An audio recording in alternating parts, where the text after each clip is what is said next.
Hello, and welcome to this lesson on art during the Islamic Golden Age. Before we get any further into this lesson, let's make sure to take a look at some of the common core standards we're addressing. This will help us understand the purpose of studying Islamic Golden Age art, as well as why you're going to complete the accompanying assignment. Today, while we're studying art during the Islamic Golden Age, we are going to work on citing evidence, analyzing details, learning vocabulary, writing informative and clear text, and drawing evidence to support your conclusion. Now, let's get to our goal and question of the day. Today, we're going to learn about art during the Islamic Golden Age. Our lesson goal is to gain an understanding of and be able to explain common art forms during the Islamic Golden Age. Our lesson question, which we hope to be able to answer by the end of our time together, is what were different forms of art that existed or were popularized during the Islamic Golden Age, and what were their origins and effects? Let's start out with some background information. What was the Islamic Golden Age? The Islamic Golden Age was a period from the 8th century CE to the 13th century CE. It took place in what is now known as the Middle East and North Africa, as well as parts of present-day Spain, which were under the Islamic sphere of influence and ruled by caliphates. This period is also referred to as the Middle Ages, especially when talking about Europe. At this time, Europe was experiencing the fall of the Roman Empire and the spread of Catholicism and Christianity. During the Islamic Golden Age, there was a strong emphasis on scientific development, economic development, and cultural achievement. The cities of Baghdad, which is in modern-day Iraq, Cairo, which is in modern-day Egypt, and Cordoba, which is in modern-day Spain, emerged as major intellectual centers and are still important cities to this day. The Islamic Golden Age was brought about by Caliph Harun al-Rashid, a caliph of the Abbasid Caliphate, which was founded by a dynasty descended from Abbas ibn Abdul Muttalib, who was the uncle of Prophet Muhammad, peace be upon him. Caliph al-Rashid established Baghdad's House of Wisdom, which brought scholars together from all over Afro-Eurasia. Two dates are typically given as being the end of the Islamic Golden Age. The earlier date is 1258, in which the Mongolians sieged Baghdad. Hulagu Khan, who was the grandson of Genghis Khan, was the leader of this invasion. The latter date is 1492, in which Isabella of Castile and Ferdinand II of Aragon overtook Granada as part of the Inquisition. Ultimately, a combination of military defeats and governmental changes led to the end of the Islamic Golden Age. In today's lesson, we are going to examine 5 types of art, some of which overlap a little bit. As you can see here, the 5 types we are going to study today will be calligraphy, literature, illumination, textiles, and architecture. Let's begin with perhaps the most famous of all Islamic art forms, calligraphy.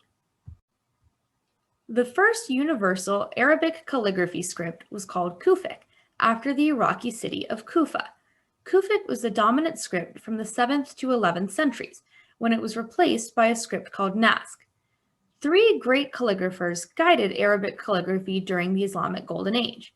The first is Vizier ibn Muqla, who standardized the size of letters, which stabilized the Arabic script. Ibn al-Bawwab then invented 2 forms of cursive script. And finally, Yaqut al-Mustasimi began the practice of cutting pen nibs at a slant, which gave the letters a finer appearance. For some timing context, al-Mustasimi saw the final days of the Islamic Golden Age. He lived in Baghdad during the Mongol siege of 1258. In fact, there's even a story that as the Mongolians ransacked the city of Baghdad, al-Mustasimi hid in a tower so that he could continue his scribe work. How's that for dedication?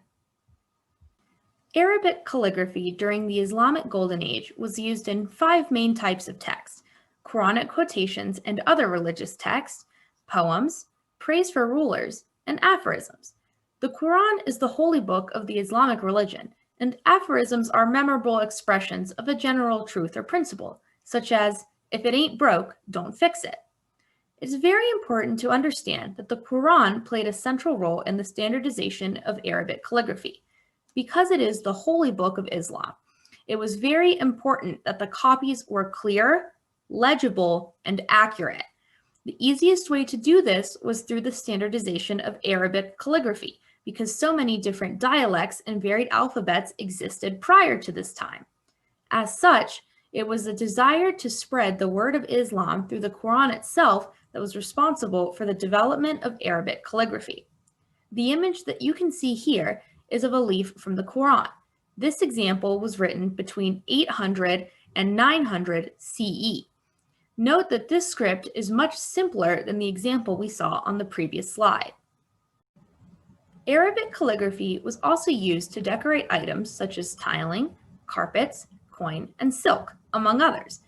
The gold coin pictured here is called a dinar and was made in what is now Syria during the Hamdani dynasty of the 10th century. The jar shown here was made in the 1290s and bears the name of a Yemeni sultan. Here are two more examples of Arabic calligraphy.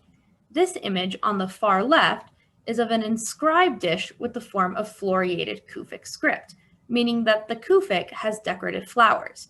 This dish was made in Iran or Uzbekistan between 900 and 1000 CE. The second example on the right is of a carved wooden panel from Spain or Morocco. It is estimated that this carving was done between 1150 and 1250. The advancements in Arabic calligraphy during the Islamic Golden Age have shaped Islamic art in the modern world.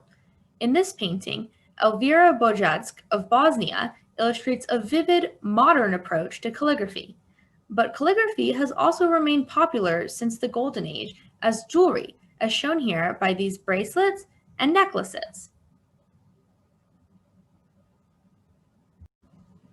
Let's move on to literature during the Islamic Golden Age. Paper arrived from China during the 8th century, which allowed information to spread rapidly and for the process of writing and selling books to be sped up. An assembly line method became popular for copying manuscripts, allowing tales such as The 1001 Nights to become even more popular. To this day, 1001 Nights remains the most popular fiction from the Islamic world, making stories such as Ali Baba's Magical Lamp, now better known as Aladdin, household names. Numerous other works were translated from Greek to Arabic, Persian, Turkish, Hebrew, and Latin at this time, which reflected Islam's great fascination with Hellenistic thought from the likes of Aristotle. The image seen here is of a layout from the Quran, the holy book of Islam. Note the beautiful calligraphy and vibrant ink colors. Illuminations and illustrations also enjoyed popularity during the Islamic Golden Age. Illuminations are textual supplements such as decorative borders, initials, and miniature illustrations. You may have seen them before in European manuscripts as well. This example of illumination on the far right shows a secret society of philosophers known as the Brethren of Purity. Medical drawings were also popular due to the great emphasis on physical science during this time. This illustration on the left by physician Hunayn ibn Ishaq is a cross-section of an eye. The appreciation of illumination during the Islamic Golden Age has begun to experience a revival. Islamic items are decorated by those who study the craft, such as this example of a miniature Quran. The other two illustrations on the center and here on the right are from a British Muslim woman who produces and distributes illuminated products today. The Islamic Golden Age saw, well, a golden age in textiles. Detailed embroidery work flourished, and textiles had such importance that brides had lists of pillows, curtains, cushions, floor coverings, and hangings that they were bringing into a marriage. Textiles were especially rich in courts and elite homes. These three examples show some of the intricate designs of Golden Age textiles. The first example, over here on the far left, is of a wool and linen pillowcase from the 9th century. The example displayed here in the center is of a hanging. It has a design with a circular pattern called a roundel, with a four-legged animal inside of it and the back end of a rider in the corner. The third example is simply a fragment. Of what? We don't know, but we do know that it is heavily decorated. Let's talk about clothing during the Islamic Golden Age while we're on the topic of textiles. Here you can see a sample pattern for an embroidered textile at this time. Caliph Omar, who reigned from 634 to 644, created the Pact of Omar to establish dress codes for Arabs and non-Arabs of the Caliphate. However, at the end of the Umayyad Caliphate, dress codes loosened and different regions of the empire began to dress in local styles. For example, Arab rulers of the Umayyad dynasty wore Persian-style coats, pantaloons, and turbans. Umayyad officials imitated the fashions of the Byzantine and Sasanian courts. Here are examples of Byzantine and Sasanian clothing, which influenced Umayyad clothing. Umayyad clothing, in turn, influenced Abbasid clothing. As you look at these images, notice the differences and similarities between the first two compared to the third. The main form of textile art we are focusing on in this lesson is called tiraz. Tiraz is the term for Arabic embroidery during the Islamic Golden Age. Tiraz were typically given in the form of a band embroidered onto silk robes. This custom can be traced back to the Prophet Muhammad, peace be upon him, who set a precedent when he removed his cloak and gave it to the poet Ka'ab bin Zuhair in recognition of a poem praising him. The most common materials tiraz were sewn onto were linen, wool, cotton, and mulham. Mulham is a mixture of silk and cotton. The example on the far left shows a saddlecloth called the Shroud of St. Jos. It is the only known surviving example of a silk textile produced in eastern Iran. It was made for Abu Mansur Bakhtigan, who was known as the Camel Prince. The cloth was brought to Normandy, which is in France, after the First Crusade in 1099, where it was used to wrap St. Joseph's bones before eventually making its way to the Louvre, a very famous museum in Paris, France. This middle example, with embroidered Arabic text, is from the Egyptian port city of Damietta. It bears the name of its original owner. In comparison with the two other examples on this slide, it is much simpler, although the tiraz is masterfully crafted. The image on the right is a latter example from the 11th century. It is made of linen and silk and features hares, peacocks, and griffins. In this example, the tiraz can hardly be seen because it's overshadowed by the numerous other elements of embroidery. This black and white image on the far left is of a tiraz that belonged to the Umayyad Caliph Marwan I. It bears small Kufic script, of which only a small portion can be seen along the bottom. This piece was made during the 7th century. The example on the right shows tiraz from Egypt, which has something a little different about it. The gold bands that are visible in this example were made by a guilloche machine, which made imprinting much easier. It was produced during the reign of the Fatimid Caliphate, which lasted from the 10th to 12th century. Today, traditional tiraz examples are protected by museums and philanthropists, representing a desire to protect the legacy of the Islamic Golden Age. In contemporary times, calligraphy on clothing appears in more modern, abstract forms. On this screen, you can see the differences between a traditional dress from the Palestine, Syria, Jordan area and a dress sold by a company today. So far in this lesson, we've talked about 4 types of art during the Islamic Golden Age: calligraphy, as both a handwriting and an embellishment, literature, illustrations, especially illuminations, and textiles, specifically tiraz. We've learned about their origins and the effects of their progress during the Islamic Golden Age and how they have influenced the world today. Now we are going to learn about architecture during the Islamic Golden Age. Islamic architecture has some unique identifying characteristics. The ones we're going to look at today are minarets, muqarnas, arabesques, Islamic geometric patterns, pointed arches, multifoil arches, onion domes, and pointed domes. This structure, visible in the bottom left hand of the screen, is called a minaret. It is a type of tower found in or near a mosque. Minarets typically have 5 parts: the base, which supports the structure, the shaft, which gives it height, the balcony for an announcer to speak from, a neck, and a spear. The center image is of two minarets at a mosque in Aswan, Egypt. The two minarets in the image on the right also belong to a mosque. Muqarnas are a form of ornamented vaulting and are extremely common in Islamic architecture. They first appeared in the 10th century in Iran, Mesopotamia, and northern Africa. The picture on the left is of muqarnas at the Shah Mosque in Isfahan, Iran. The central image, over here, is of muqarnas in Damascus, Syria. The example on the right is of muqarnas in Marrakesh, which is in Morocco. The images that you see on this screen are examples of arabesques, which are scrolling or interlocking patterns. The concept is based off of ancient Egyptian art forms. The first example, over here on the left, is from the Umayyad Mosque in Damascus, Syria. This second example, here in the center, is from the Court of the Myrtles in Alhambra, which is in Granada, Spain. The example on the right is from Abbasid, Samaria. Note that each of these is an arabesque, but they all have unique elements and stylistic differences, depending on when they were made and where in the world they're located. Islamic geometric patterns are a similar concept to arabesques. The main difference is that the geometric patterns are non-organic in comparison to the more natural forms that are found in arabesques.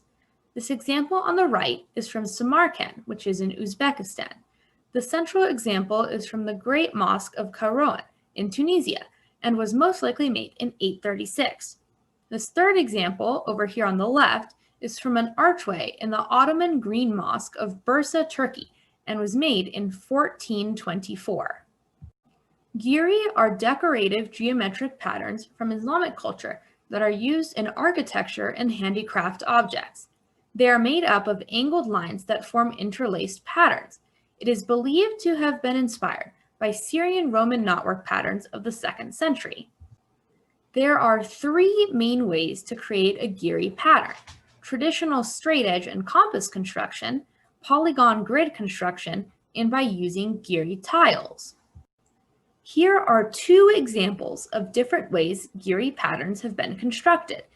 The example on the left is of a compass and straight edge Giri pattern, which was used to make a window covering in the prince's room of an Ottoman palace. The example on the right is a Giri tile pattern that is based off of a Giri pattern on a spandrel in Iran. A spandrel is the leftover space in an archway. We're now going to watch a short video from Eric Broke, the world-renowned founder of the School of Islamic Geometric Design. As you watch the video, make sure to keep your ears and eyes open for the answers to these questions. Where can you find geometric patterns in Islamic culture? Where did the inspiration for geometric patterns come from? What are the different fold categories of geometric patterns? And how do today's geometric patterns compare to Golden Age ones? Let's have a listen. In Islamic culture, geometry is everywhere. You can find it in mosques, madrasas, palaces, and private homes. This tradition began in the 8th century CE, during the early history of Islam, when craftsmen took pre-existing motifs from Roman and Persian cultures and developed them into new forms of visual expression. This period of history was a golden age of Islamic culture, during which many achievements of previous civilizations were preserved and further developed, resulting in fundamental advancements in scientific study and mathematics. Accompanying this was an increasingly sophisticated use of abstraction and complex geometry in Islamic art, from intricate floral motifs adorning carpets and textiles to patterns of tilework that seemed to repeat infinitely, inspiring wonder and contemplation of eternal order. Despite the remarkable complexity of these designs, they can be created with just a compass to draw circles and a ruler to make lines within them. And from these simple tools emerges a kaleidoscopic multiplicity of patterns. So how does that work? Well, everything starts with a circle. The first major decision is, how will you divide it up? Most patterns split the circle into 4, 5, or 6 equal sections. and each division gives rise to distinctive patterns. There's an easy way to determine whether any pattern is based on fourfold, fivefold, or sixfold symmetry. Most contain stars surrounded by petal shapes. Counting the number of rays on a starburst, or the number of petals around it, tells us what category the pattern falls into. A star with 6 rays, or surrounded by 6 petals, belongs in the sixfold category. One with 8 petals is part of the fourfold category, and so on. There's another secret ingredient in these designs, an underlying grid. Invisible but essential to every pattern, the grid helps determine the scale of the composition before work begins, keeps the pattern accurate, and facilitates the invention of incredible new patterns. Let's look at an example of how these elements come together. We'll start with a circle within a square and divide it into 8 equal parts. We can then draw a pair of crisscrossing lines and overlay them with another 2. These lines are called construction lines, and by choosing a set of their segments, we'll form the basis of our repeating pattern. Many different designs are possible from the same construction lines, just by picking different segments. And the full pattern finally emerges when we create a grid with many repetitions of this one tile, in a process called tessellation. By choosing a different set of construction lines, we might have created this pattern, or this one. The possibilities are virtually endless. We can follow the same steps to create sixfold patterns. By drawing construction lines over a circle divided into 6 parts and then tessellating it, we can make something like this. Here's another sixfold pattern that has appeared across the centuries and all over the Islamic world, including Marrakesh, Agra, Konya, and the Alhambra.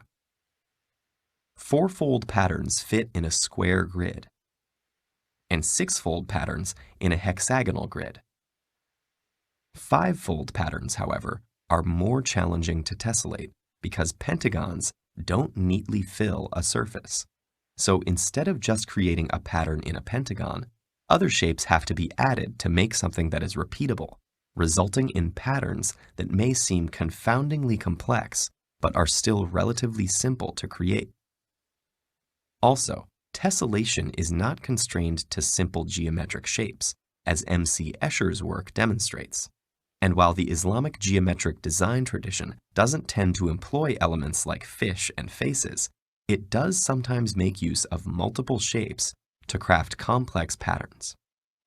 This more than 1,000-year-old tradition has wielded basic geometry to produce works that are intricate, decorative, and pleasing to the eye. And these craftsmen prove just how much is possible with some artistic intuition, creativity, dedication, and a great compass and ruler.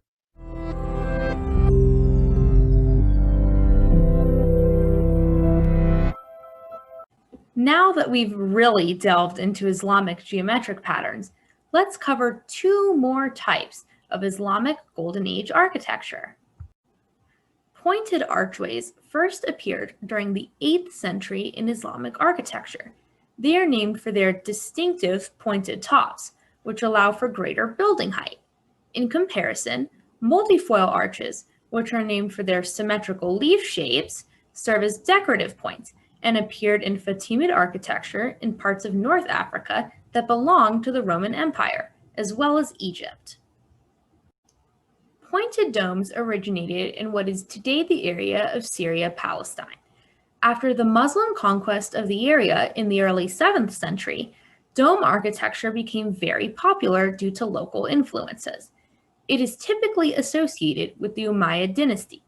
The first example of pointed dome architecture is the Dome of the Rock, which is located in Jerusalem. This picture on the far right is of the Lotfullah Mosque in the Iranian city of Isfahan. Onion domes, which are commonly associated with Russian architecture, did not have a single point of origin. In Islamic architecture, onion domes are normally made of stone instead of wood. A famous example of onion domes in Islamic architecture is the Taj Mahal. We have now studied the 5 types of Islamic Golden Age art that we set out to learn about today. Let's apply what we've learned to a case study. The image that you see here is of a hall in Topkapi Palace, an Ottoman Empire palace in Istanbul, Turkey. The Ottoman Empire ruled southeastern Asia, Western Europe, and North Africa after the end of the Islamic Golden Age. Because of this, it's the perfect opportunity to examine the effects of Islamic Golden Age art on following cultures. I'll point out what I see about this image. I see that white calligraphy has been used to decorate some blue tiling on the walls, as well as this stand-apart calligraphy over this archway. I also see that 3 different giret have been used to decorate the remainder of the wall. In addition, there are also pointed archways, which are a little bit cut off in this image.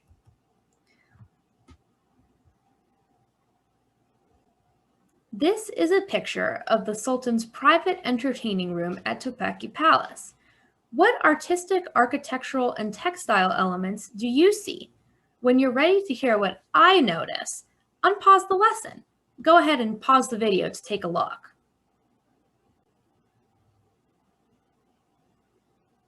Here's what I notice about this room. There are several examples of pointed archways, as we see here.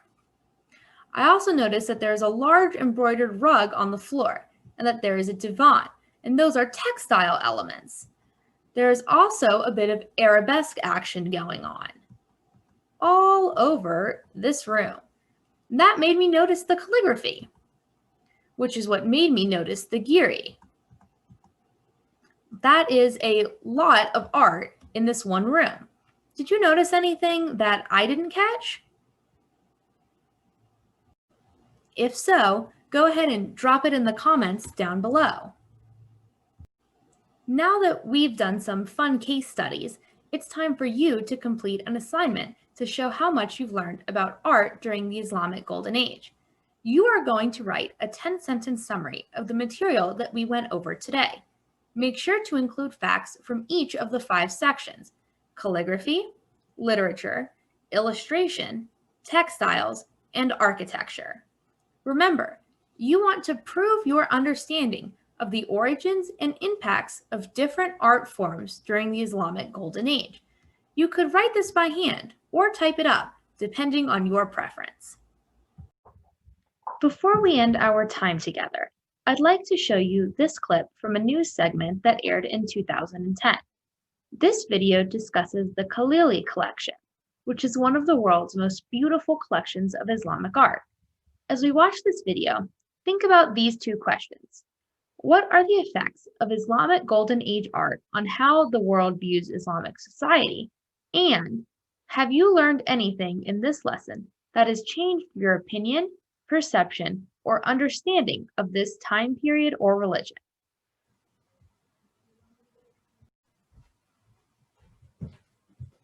Organizers say they feel it was important to give people something good to say about Islamic culture, Nupur Tiwari reports. A giant piece of cloth that was used to cover the shrine in Mecca greets curious visitors. Also on display, copies of Qurans from the 8th century onwards. And a very rare one from India, the calligraphy done by a woman, Zinat al-Nisa, the daughter of Emperor Aurangzeb. Curators say it's a display of both religious and profane objects, to dispel the idea that figurative representation is banned in Islam. And objects such as the 17th century jewelry from India show a rich blend of diverse cultures. Yes, it's important to see different things about Islamic civilization. And at the Institute of the Arabic World, we wanted to present a good part of the civilization. A manuscript of the history of the world by a Muslim ruler depicts not only the Noah's Ark, but also scenes from the Ramayana and the Mahabharata. The 10 pages from the Persian poet Firdausi's famous epic Shahnameh were the biggest crowd puller.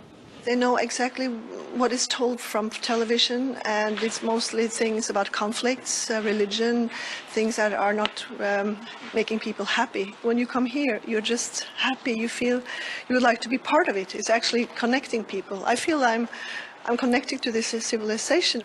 At a time when debates on the burqa, minarets and national identity are putting a question mark on Islam in Europe, this exhibition comes as a breath of fresh air, talking about civilizations that have roots in Iran, Afghanistan and the rest of the Arab world in a positive way. In Paris, Nupur Tiwari for NDTV. If this lesson has sparked your interest in Islamic Golden Age art, I highly suggest doing some research on your own. After all, it was Imam Ali, who was the Prophet Muhammad's son-in-law, who said that a little bit of knowledge removes a lot of ignorance. I have included references, which will be displayed after this slide, for your convenience.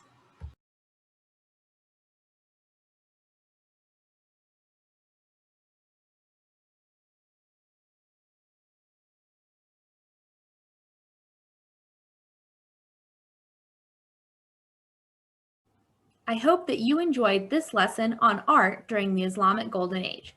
Thanks for learning with me.